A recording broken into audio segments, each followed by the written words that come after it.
Mesdames, Messieurs, bienvenue dans cette nouvelle édition journal sur la télévision communautaire et en voici le titre. La messe chrismale, c'était ce mardi en diocèse de Butembo-Beni. Elle a été dite par Monseigneur Sikuli Paluku à présence des dizaines de prêtres. Il a béni des huiles qui serviront pour le baptême, la Pâque, mais aussi pour plusieurs autres sacrements tout au long de l'année. Reprise des trafics sur l'axe Butembo-Kasindi via Beni, les chauffeurs de l'ASECO ont décidé de suspendre leur mouvement de grève dans l'attente d'une décision visant à instituer les convois des véhicules sur la route insécurisée. Mesdames, Messieurs, voilà tout pour les sommaires. Restez avec nous pour l'intégralité de ce journal. Nous l'avons dit dans le titre de cette édition, l'évêque de Butembo-Beni a officié ce mardi 30 mars la messe chrismale à la cathédrale de Butembo-Beni, une messe célébrée en pleine sainte semaine. Monseigneur Sikuli en a profité pour bénir les huiles saintes dont l'huile des catéchumènes, des malades et le saint crème. Grâce Kakoku nous en parle dans ses reportages. C'est ici dans la cathédrale de Butembo que la messe chrismale a vécu. Célébrée chaque jeudi saint en diocèse de Butembo-Beni, cette messe est décalée au mardi pour permettre aux prêtres venus d'ailleurs d'y prendre part et repartir dans leurs paroisses respectives avant la Pâque. Ainsi, l'évêque de Butembo-Beni en a profité pour bénir les huiles saintes et consacrer le saint crème. Pour cette année, la messe a connu la participation de plusieurs chrétiens affectés par la Covid-19 et l'insécurité, situation déplorée par l'officiant du jour.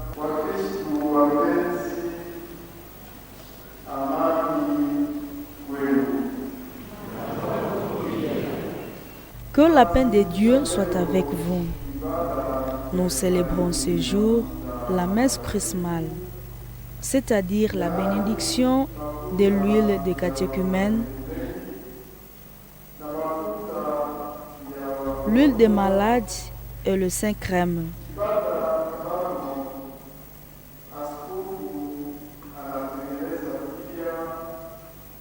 Mes salutations s'adressent à tous les chrétiens et d'une manière particulière à tous les prêtres qui renouvellent aujourd'hui leur engagement sacerdotal.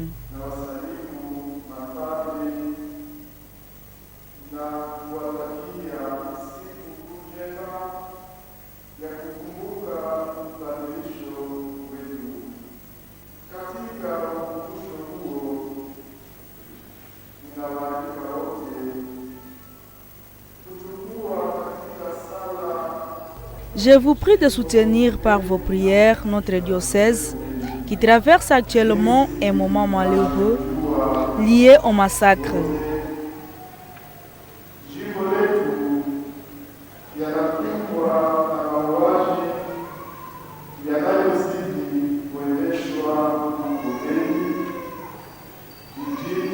Ces massacres et ces insécurités déstabilisent les fidèles de ces diocèses.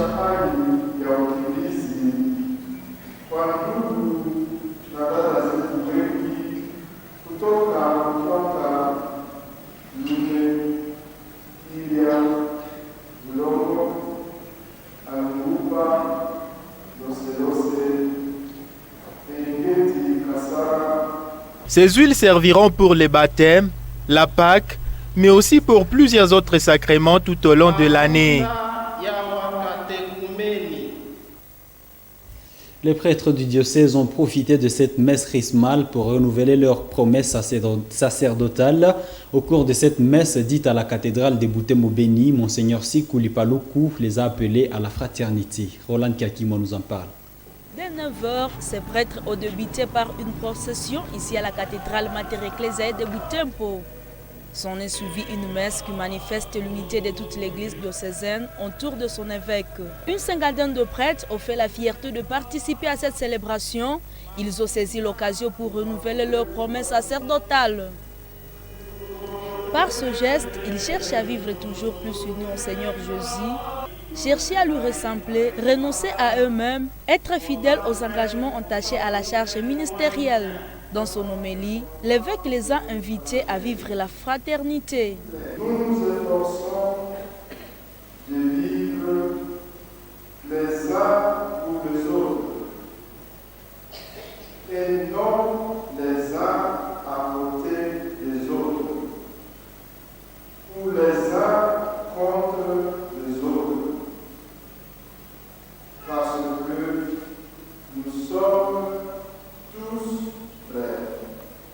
Monseigneur Sekouli Palouk Melchisedek leur a par ailleurs demandé de bâtir le vrai communauté d'après le pape François, car vivre avec l'autre, c'est créer l'amour là où se trouve la haine, faire vivre l'espoir là où se trouve le désespoir et faire vivre le pardon là où est la discorde.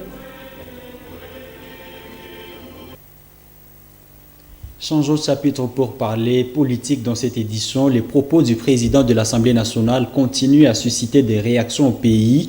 Lundi, Charles Mbosso a interpellé un groupe de députés venus manifester à l'hémicycle sur l'implication présumée des politiques dans des violences dans les Kivu, en les appelant à quitter les groupes armés. Pour la dynamique des femmes pour la bonne gouvernance d'Ifegu, un sigle basé à Butembo, Charles Mbosso aurait une mauvaise lecture de la situation en voulant accuser les victimes d'être auteurs de leur propre malheur. La Difegu projette un voyage des plaidoyers à Kinshasa pour échanger avec les décideurs sur les enjeux de l'insécurité dans l'est du Congo. Et on écoute Rose Tuombeane, coordonnatrice de la Difegu, dans ses propos recueillis par Mwanam Penzi Manzekeli.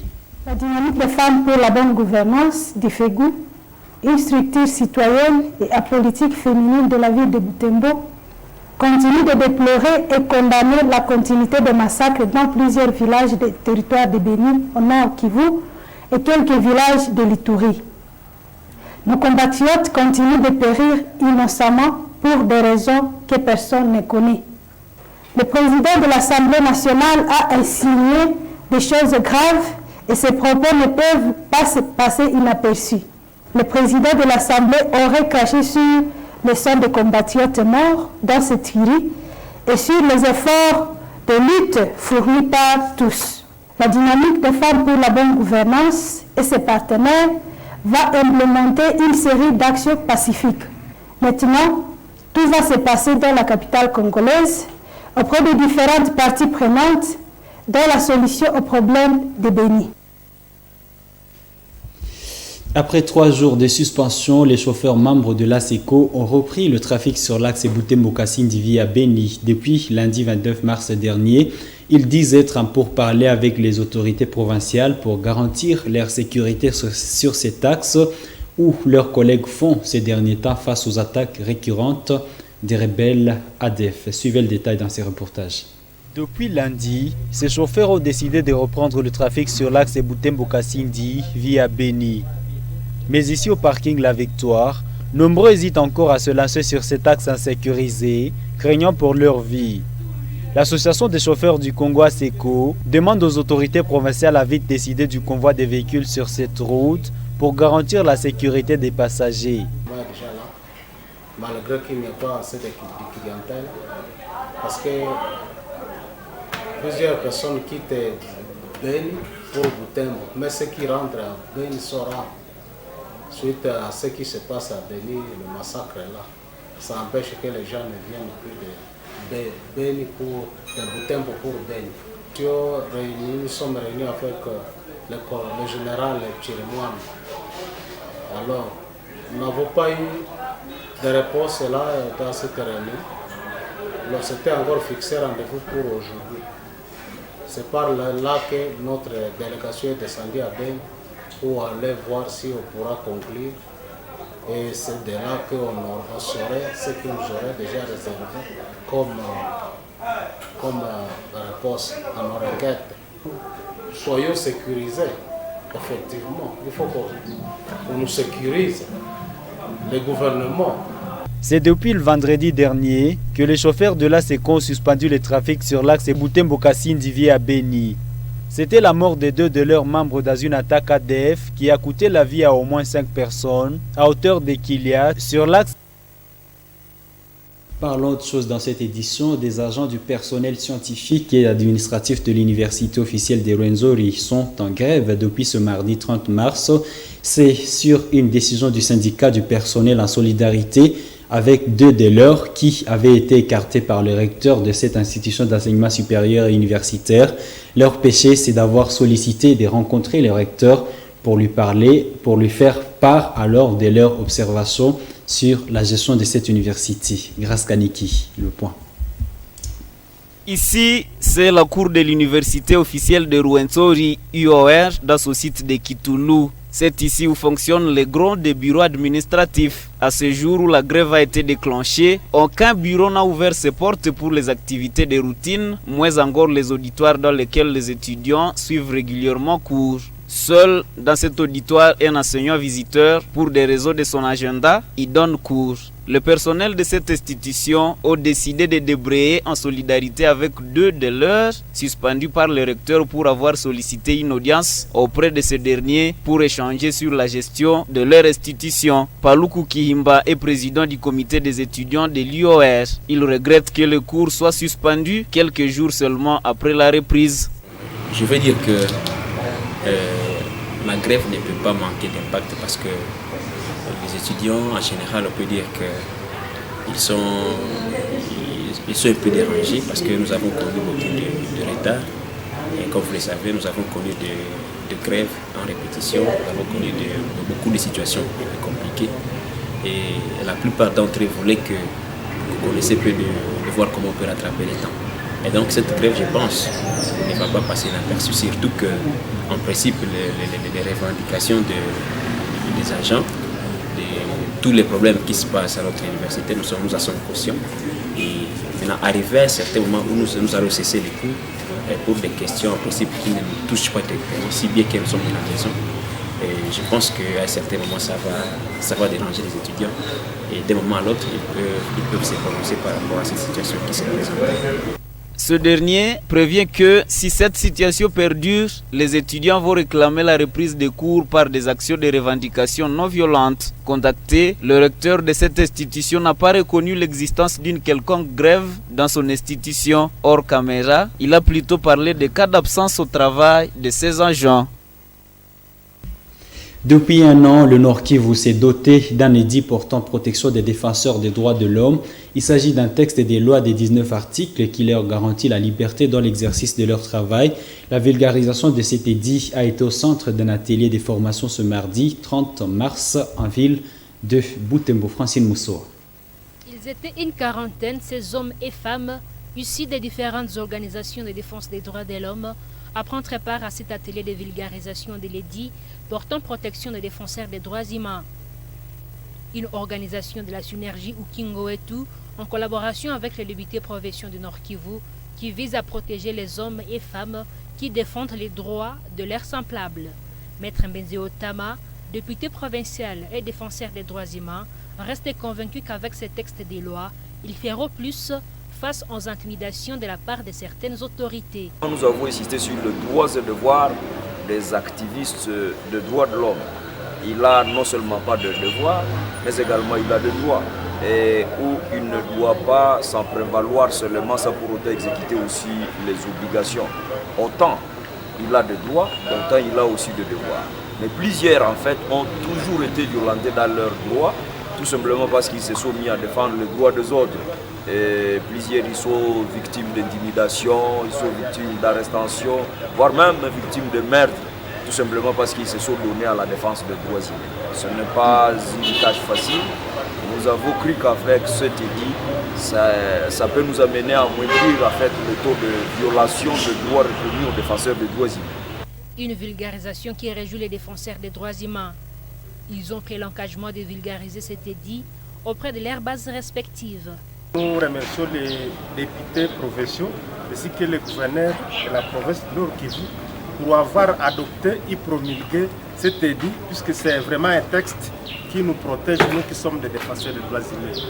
Et puis avant, on travaillait, ici il y en a d'autres textes, mais vraiment cette loi ou cet édit est vraiment spécifique pour nous, avec des précisions très claires par rapport à notre protection. C'est vraiment un outil qui nous rassure. Profiter de cette vulgarisation pour aller restituer d'abord auprès de nos staffs, mais aussi auprès des autres défenseurs des droits humains peut-être qui n'ont pas encore pris connaissance de cet édit qui a été promulgué depuis 2019 et qui n'est pas suffisamment vulgarisé. C'est devenu une pratique chez nous, il y a beaucoup de lois mais qui ne sont pas connues. Alors cette opportunité que ce soit une loi provinciale fait que nous puissions vraiment nous l'approprier et le faire connaître aux autres et ça, je prends ça comme engagement. Après Butembo, ces séances de vulgarisation de l'édit portant protection des défenseurs des droits humains vont s'étendre sur d'autres entités de la province, ont garanti les cadres de la synergie Ukingoetu. En international, le chef de l'État Félix Tshisekedi a clôturé ce mardi 30 mars sa visite officielle de 2 jours à Doha, au Qatar. Une visite marquée par la signature de plusieurs accords dans les domaines de coopération économique et de développement des infrastructures, notamment les infrastructures aéroportuaires. Suivez ces reportages de la presse présidentielle. À la mairie retentissent en plein Doha.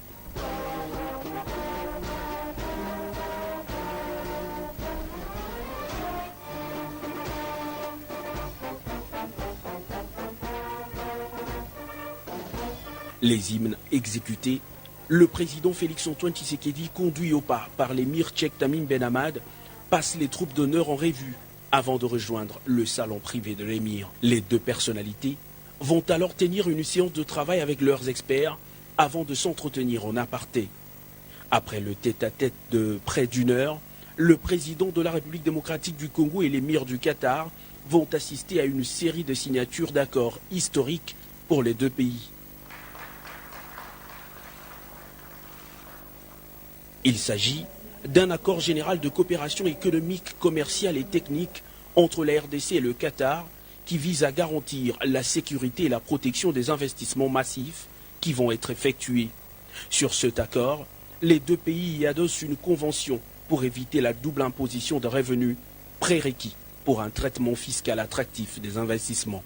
Les termes de ce partenariat sont repris dans les mémorandums d'entente et accords signés par la ministre d'État aux Affaires étrangères, Maritou Manzeza pour la RDC, et le ministre de Transport pour le compte du Qatar. Deux secteurs importants sont concernés, entre autres celui du transport aérien et maritime.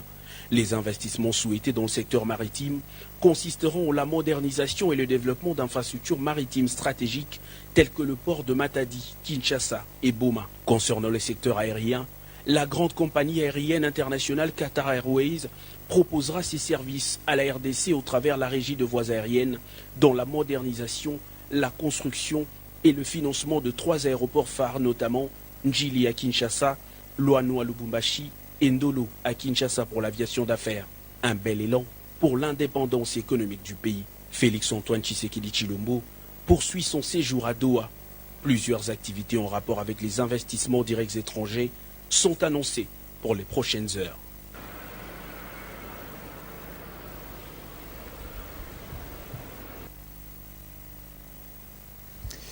Et en sport, le président de la Fédération congolaise de football, association M. Constant Omari, a annoncé la soirée du lundi 29 janvier dans une émission sur Canal+, qu'il ne serait plus candidat aux prochaines élections de l'instance fêtière du football congolais.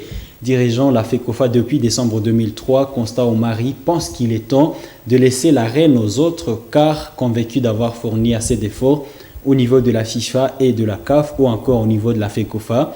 Membre du comité de la FIFA de 2015 à 2019 et vice-président de la CAF sous Ahmad Ahmad, Constant Omari pense pouvoir quitter la FECOFA pour rejoindre d'autres activités avec la possibilité d'aider son futur successeur dans les œuvres qu'il aura laissées. Pendant ce temps, le stade des Martyrs de Kinshasa, principal stade de la RDC, est menacé de fermeture par la CAF. C'est suite à son état très piteux. Pendant que la FECOFA avait annoncé sa fermeture pour des travaux de réhabilitation en février dernier, son président Constant Omari a affirmé que son instance fêtière n'a aucun moyen de construire de nouveaux stades ni de réhabiliter les anciens stades. Le président de la FECOFA regrette cependant que le gouvernement congolais n'ait aucune vision de développement du football congolais en laissant par exemple le 3e stade le plus vaste de l'Afrique dans un état déplorable. Mesdames et messieurs, c'est donc sur cette note de sport que nous mettons point final à cette édition du journal sur Moto TV. Au nom de toute l'équipe rédactionnelle de la télévision communautaire, je vous dis merci et excellente suite des temps.